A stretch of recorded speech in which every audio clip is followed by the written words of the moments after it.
Hana balada phimla manta IT hangi ka VP kai ka bikin le maki. Haba ki breu ki bom tip tayu au bi klep tip je kamdan khdau ki persyang ban persutu baklai ki bai ba ki chumi.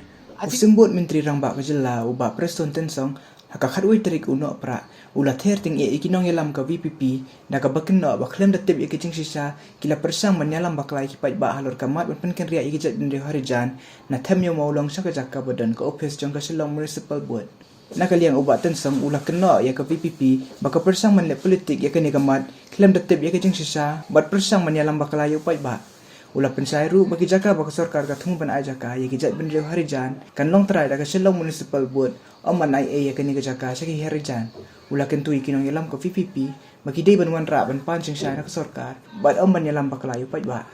Those leaders who criticize the decision taken by the government, they are playing a politics. It's a political game only that they do, without knowing the reality, without knowing even the actual numbers of the residents of that place. So I don't want to debate. I don't want to waste time with this kind of issues which they raise. Number two, when we say we need additional land of 1.4 of 1.5 acres, means this land will not be transferred to these people.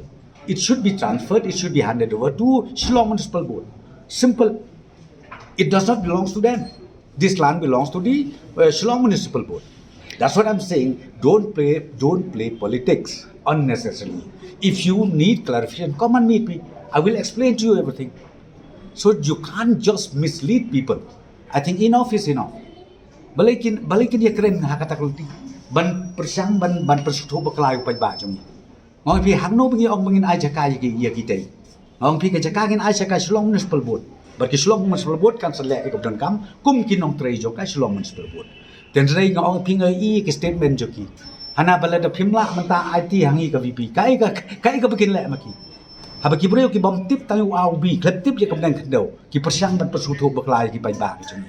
I think enough is enough. Upay ba nga try usutu ba kita? Tenga kerpat ye kini leaders, but kim day ban sutu bakla, but kim day ru ban mislead ye ki pai ba jong ke jala jongi. Thank you so much.